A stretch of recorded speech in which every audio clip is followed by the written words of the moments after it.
I'm Kelly with Pins and Needles Kits, and today I'm super excited about our kit, our project from box number 21. It is called Pass the Hot Dish, and it's from Around the Bobbin, and it's a really fun, easy project. And I kind of was one. It's almost like, you know, crackers and chips. I can't quit making them. They're really fun.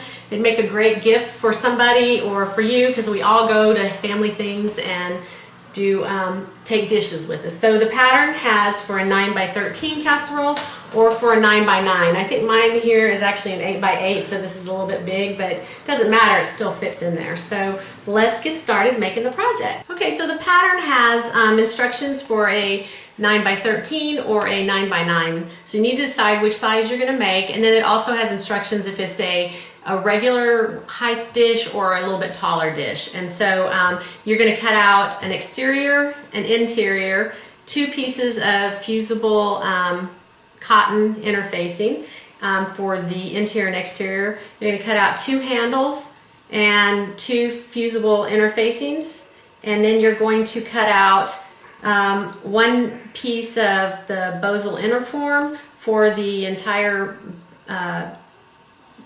project, and then 2 pieces for the handles, and then you'll fuse everything onto the fabrics. And so I've got that done on here. So you just use a hot iron, fuse it onto the back of the fabric, and you can use some steam. That works really well. Make sure that you that the rough side of the interfacing is against the fabric, so that you don't fuse that to your iron, because I've done that before.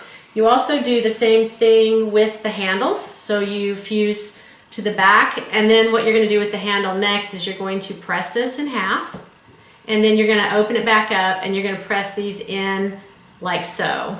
All right, and so that's how the handles are pressed. Then you take this piece right here and you center it inside like so.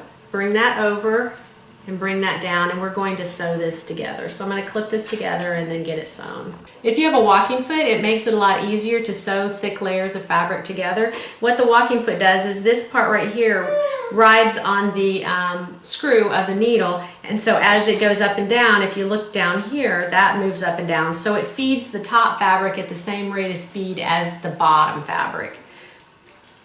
If you don't have one, you can still use a regular foot. Just have to be a little bit more careful as you're stitching. Okay, so next I'm going to trace everything onto my bosal, and I found out that I actually can piece. I had a piece here that was almost big enough, but not quite, and I hated to waste it, so I actually just took another piece of bosal and I butted them up next to each other and zigzagged it together, and I made one of my other ones like this, and you can't even tell that they've been pieced. So it's a good way to use your scraps and things by just putting them together. I do the same thing sometimes with my batting.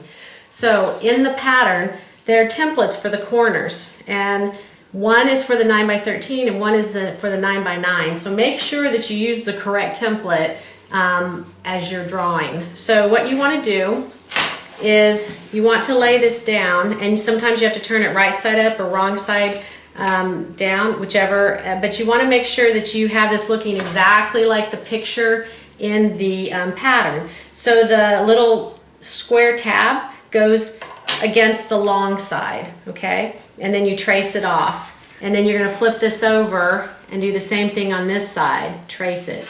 You can see that I originally put the wrong template on here. And then you're going to cut these out. My very first one that I did, I wasn't paying very good attention, and so I actually had the templates in wrong, and so I totally messed up my whole thing. But luckily I had enough to do my 9x9 out of that. So just be very careful as you're putting the templates on. Then you're going to cut these out. So what you're going to do next is you're going to layer the inside and outside of the fabric right sides together. So and then you're going to layer this on top. The bosal that we sent with the kit has fusible on it, so in the instructions, just follow the instructions for fusible. Next, what we're going to do, we're going to sew a 3/8 of an inch seam allowance down both long sides, and then we're going to turn this right side out and press it. So once you have the strap all put together, you're going to then double top stitch on each side of it and put that aside. Next is, after you have this pressed, we're going to top stitch about 1/4 inch from each side seam here.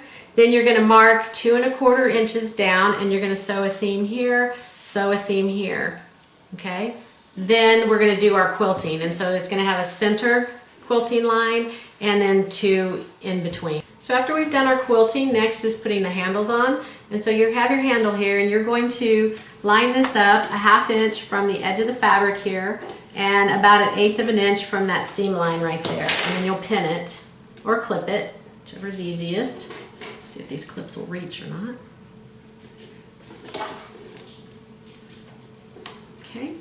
And then on the other side, you're going to do the same thing, 1/2 inch down, bring it in away from the line, the stitching line just a little bit, and then clip it. Next, we're going to sew across the edges here twice. So we'll go down and then back up.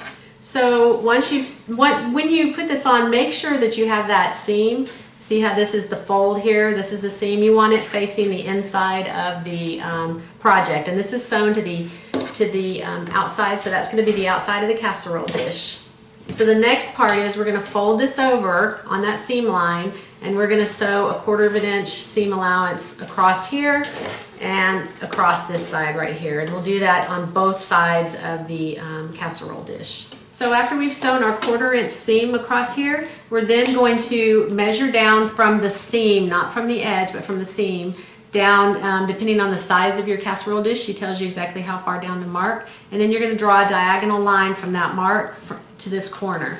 And then you're going to sew that line. Make sure that your lines angle out and not in, because you want to be able to turn this and have the edge of your casserole dish. So once you've sewn those, the very last thing to do is just to put the binding on, and then we're finished. Okay, so you're going to cut your binding 2 1/4 inches, and then you're going to press it, fold it wrong sides together and press it. And then we're going to put this across here, make sure it's nice and tight, and then you're going to wrap your edges around and clip this, and then we're going to sew this down with a 1/4 inch seam allowance. So you're sewing it to the outside edge where the handle area is, and then we're going to flip it to the wrong side.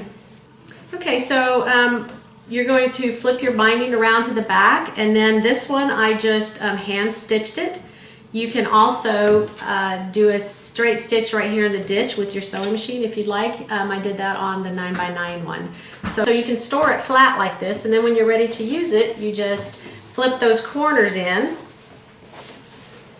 and put your dish in it. And it just makes a really cute little project. The next one I make, I'm going to put my name, like Kellie's casserole dish or something. That way I know that when I take this someplace, I'm going to get my dish back. Or I could put my initials out here. So there's just lots of cute ways to personalize this, and I really enjoyed making this project. So I hope you did too. Thanks for watching. We hope you enjoyed this lesson, and we hope that you will follow us and like us on Facebook and Instagram and subscribe to our YouTube channel.